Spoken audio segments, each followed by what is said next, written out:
saya akan kontak. Ya? Terima kasih. Datuk Saya Speaker. ingin meminta Speaker. mempersilakan Yang Berhormat Kementerian Pengangkutan. Datuk Speaker. Kementerian Datuk Yang Pengangkutan. Dipertua, Silakan. izinkan saya merakamkan setinggi-tinggi penghargaan di atas keprihatinan 14 ahli yang berhormat terhadap kementerian saya yang membahaskan serta menyentuh perkara di bawah bidang kuasa MOT. Tuan Yang Dipertua, saya ingin memulakan jawapan perbahasan Kementerian Pengangkutan dengan menjawab tuduhan-tuduhan yang telah dilemparkan oleh Yang Berhormat Seremban, mantan Menteri Pengangkutan. Pertamanya adalah berkaitan dengan projek Klang Valley Double Track Fasa 2 KVDT 2. Yang Berhormat Seremban mudah lupa, tetapi rekod tetap ada. Beliau telah memberitahu jemaah menteri pada 19 September 2018 bahawa kos projek KVDT 2 dapat dikurangkan jika dilakukan secara tender terbuka. Namun, beliaulah yang mengangkat memorandum jemaah menteri pada 5 Julai 2019 untuk menganugerahkan projek KVDT 2 secara rundingan terus kepada Syarikat Daya Maju LTAT atau dengan nama singkatan DMLTAT. Yang Berhormat Seremban lupa juga, beliaulah yang telah mendengar pembentangan mengenai kajian harga anggaran yang jauh lebih rendah bagi projek KVDT 2 oleh syarikat Opus Consultants dan Berhad, satu-satu anak syarikat Khazanah Nasional Berhad, sebanyak 2 kali pada tahun 2018. Yang Berhormat, ketika Yang Berhormat buat tuduhan itu, saya berada di Katil Hospital. Biarlah saya habis dulu, ada masa saya bagi. Saya tak lari, Yang Berhormat. Okay? Bagi masa Namun, sekarang. perkara 18 yang minit dapat bagi sekarang. memanfaatkan rakyat dan negara ini tidak dimaklumkan oleh Yang Berhormat Seremban ketika menjadi menteri kepada jemaah. Itu salah. Yang Itu Berhormat. fakta yang salah, Yang Yang Berhormat. Berhormat. Kalau laporan Itu fakta yang Opus salah. Ulasan Yang Berhormat. Yang Berhormat, tolong. Tolong. Yang Berhormat Menteri tak bagi, sedang menjawab. mengeluhkan dewan. Tak apa, saya akan bagi. Lalu Saya betul. janji saya akan. Dia Saya anak mengeluhkan jantan, dewan. saya tak lari. Tak apa. Dia tipu Betul. fakta. Biar saya habis dulu. Perintah tetap Yang tak Berhormat boleh Seremban. menyeleweng. Yang Berhormat. Yang Berhormat Seremban. Yang Berhormat Seremban. Yang Berhormat Seremban telah membangkitkan beberapa isu. Kita benarkan Yang Berhormat Menteri untuk menjawab. Ya. Itu cara kita berbahas. Yang Berhormat Seremban, kalau laporan Opus Consultant itu tidak formal, kenapa Yang Berhormat mencadang kepada Kementerian Kewangan pada masa itu untuk mempertimbangkan Opus Consultant sebagai perunding penyemak bebas ICC? Surat niat atau letter of intent juga telah pun dikeluarkan oleh Kementerian Kewangan pada masa itu kepada Opus Consultant. Cuma sebelum surat setuju terima dikeluarkan, sempat dikeluarkan, kerajaan PH telah runtuh. Ini hakikat. Tak boleh lari. Datuk Yang Pertua, ada Jelasan. juga perkara Yang Berhormat Seremban. Bagi Tidak. jalan lah. Sekejap. Bagi jalan Di untuk mana bahas. beliau mengesahkan di Dewan Yang Mulia ini pada 9 Julai 2019 bahawa KTMB sebagai pengguna landasan kereta api telah menulis surat pada 21 Februari 2019 kepada Kementerian Pengangkutan dan Kementerian Kewangan yang menyatakan kebimbangan mereka sekiranya syarikat DMLTAT dikurniakan projek Bagi KVDT 2 penjelasan. secara langsung. Tak apa, saya bagi sekejap lagi. Antara perkara yang dimaklumkan pada Yang Berhormat Seremban, termasuklah kelemahan syarikat berkenaan dalam projek KVDT Fasa 1, termasuk kelewatan, peralatan yang tidak mencukupi dan pekerja kompeten yang tidak mencukupi. Sekiranya projek KVDT 2 dianugerahkan kepada syarikat tersebut, sumber yang sama akan digunakan untuk kedua-dua fasa KVDT, menyebabkan masalah yang lebih besar kepada kedua-dua fasa. Ini antara perkara yang telah dimaklumkan oleh Yang Berhormat.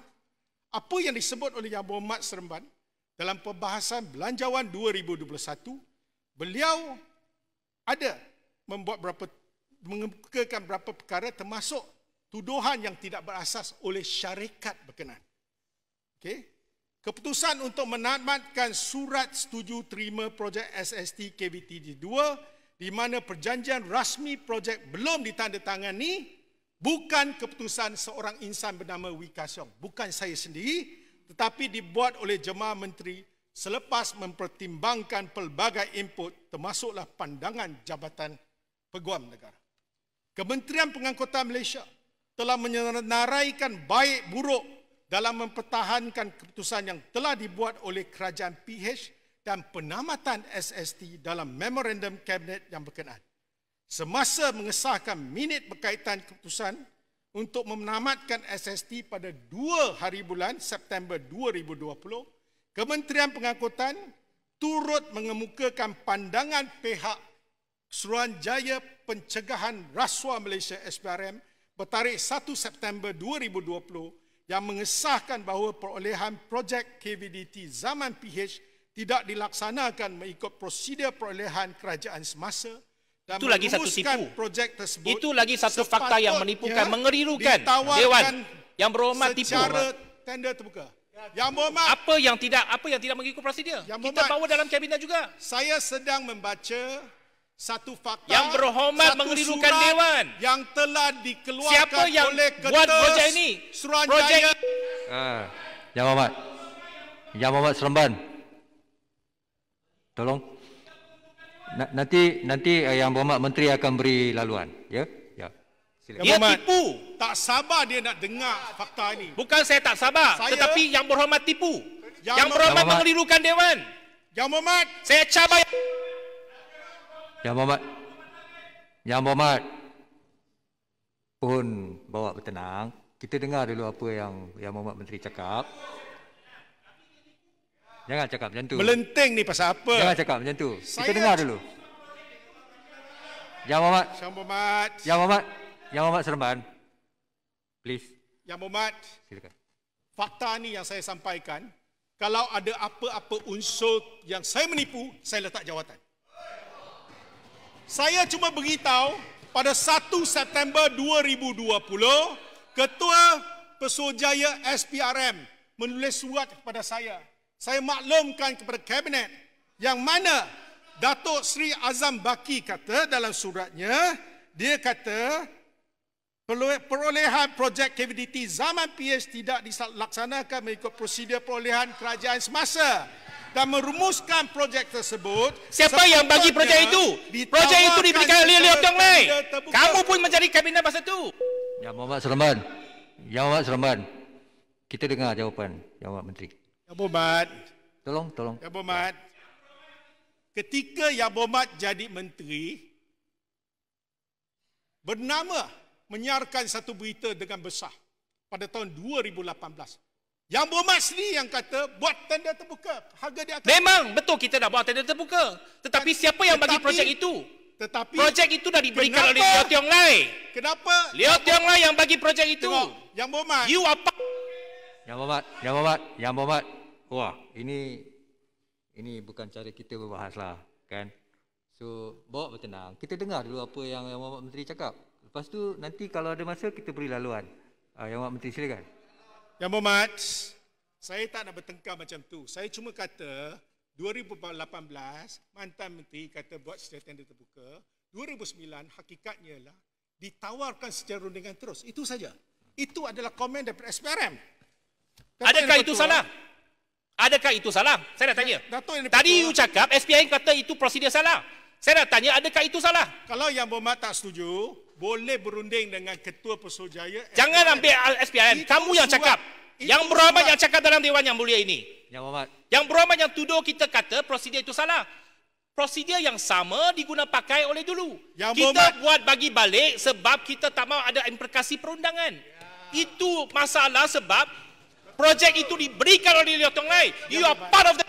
Alright. Tolong, Yang Berhormat. Yang Berhormat Seremban. Yang Berhormat Seremban. Bawa bertenang. Nanti high attack nanti. Yang Berhormat Menteri, silakan. Ya. Yang berhormat, saya bertenang. Saya minta jangan cakap biar saya habiskan dulu. Belum Ya. habis lagi.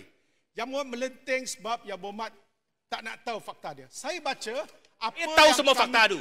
Saya Tak payah nak putar belit Yang berhormat. tak pernah. Yang berhormat, kalau surat tu Saya tidak nak tanya wujud, sekarang. Yang Berapakah implikasi perundangan? How much the government have to pay? Sekejap, saya akan baca. Baca. Kenapa ni? Itulah, Yang Berhormat. Silakan, Menteri. Ya. Datuk Dan Pertua mengenai tuduhan dalam affidavit Ketua Pegawai Eksekutif Syarikat DMLTAT bertarikh 27 Oktober 2020 yang dikemukakan oleh Yang Berhormat Seremban, ia adalah satu fitnah dan pembohongan. Setelah menerima affidavit tersebut, saya telah meminta nasihat undang-undang termasuk daripada PUU MOT dan dinasihatkan supaya membersihkan nama saya melalui proses perundangan kerana affidavit tersebut dilindungi oleh absolute privilege principle. Namun, saya telah menjangkakan perkara ini akan dipolitikkan. Walaupun saya tak sangka Yang Berhormat Seremban yang mempolitikkannya.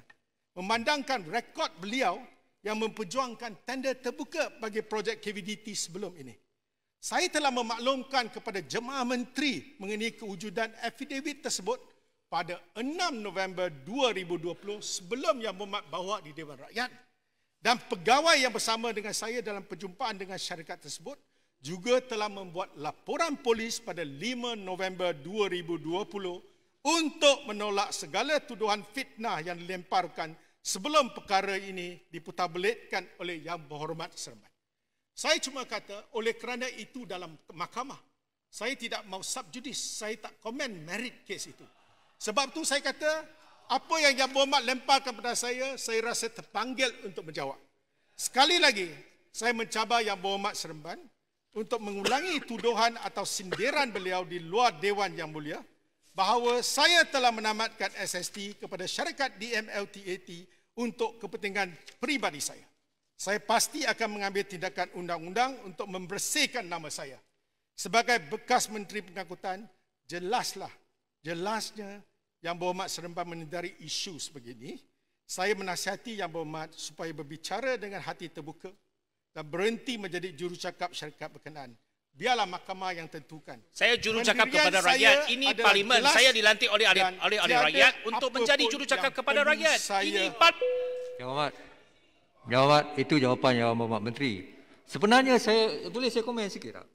Yang Berhormat, sebenarnya kalau kita ikut peraturan 66(3), apabila kita membahaskan pada peringkat dasar mengenai bajet ni, dia kata perbahasan hendaklah dihadkan kepada dasar-dasar am dan pentadbiran kerajaan berhubung dengan rang undang-undang perbekalan dan kedua-dua anggaran-anggaran biasa dan pembangunan. Saya terpanggil untuk bertanya sama ada perkara yang kita berbahaskan ni adalah berhubung dengan rang undang-undang perbekalan atau tidak. Datuk Ketua, kan? Saya dah jawab. Perkara yang saya bahaskan memang ada berkenaan dengan rang perbekalan. Sebab keputusan yang dibuat oleh AITAM memberikan implikasi perundangan kepada kerajaan yang mungkin perlu membayar pampasan yang besar kepada syarikat tersebut. Itu yang saya bangkitkan. Sebab itu memberikan implikasi kewangan kepada kerajaan. Dia mengambil satu keputusan tanpa mengambil kira implikasi perundangan dan kewangan kepada kerajaan, kepada rakyat. Andaikan ia adalah mengenai rang undang-undang perbekalan dan kedua-dua anggaran-anggaran biasa dan pembangunan, maka kita dengarlah Yang Berhormat Menteri menjawab. Kerana ianya telah dibangkitkan. Silakan. Datuk Yang di-Pertua, saya nak berjelaskan di sini, itu keputusan oleh saya. Satu keputusan yang telah dijilidkan sebagai satu minit Jemaah Menteri pada 28 Ogos 2020 dan disahkan sekali lagi, dibincang sekali lagi dan diperakui dan dijilidkan pada 2 September 2020. Apa kena-mena dengan saya? Kalau Yang Berhormat kata tak ada pandangan lain Yang Berhormat, saya boleh buka. Jilid tu ada. Kalau dicabar di mahkamah kita boleh buka. Tidak ada masalah. Jadi merit case, asas pertimbangan berapa banyak, semua dinyatakan dengan jelas termasuk pandangan dari semua pihak. Jadi saya nak jelaskan, Yang Berhormat boleh berhujah. Tapi hak kita untuk menerangkan apa yang sebenarnya berlaku. Mengenai tuduhan bahawa hak LTAT akan terjejas. Susulan daripada penambatan SST kepada syarikat DMLTAT. Saya boleh mengesahkan di sini bahawa Jemaah Menteri telah membuat keputusan bahawa sesiapa yang memenangi tender bagi projek KVDT 2 yang akan dibuat kelak perlu bekerjasama dengan LTAT di mana penglibatan LTAT sebagai rakan usaha sama boleh dijadikan sebagai syarat wajib dalam tender baru projek KVDT 2 untuk melindungi kepentingan LTAT dan kontraktor Bumi Putra. YB Seremban, kalau tak pasti, jangan buat andaian yang bukan-bukan. Perkara ini telah dibincangkan, diminitkan dalam Jemaah Menteri. Saya nak sahkan sekali lagi pada 2 September 2020. peratusan kemajuan projek cakap dengan LTT lah. keseluruhan yang dikemukakan Yang berhormat, oleh sekarang pihak yang bawa kes terhadap syarikat kerajaan DM. termasuk LTT. Apa dia?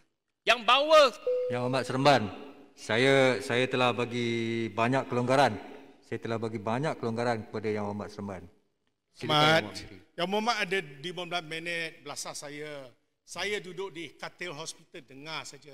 Inilah peluang untuk saya terangkan fakta dia. Itu Silakan, saja. silakan. Kalau Yang Mohd setuju kita boleh bincang di luar. Cabar saya cabar Yang Mohd buat sendirian di luar sekali lagi.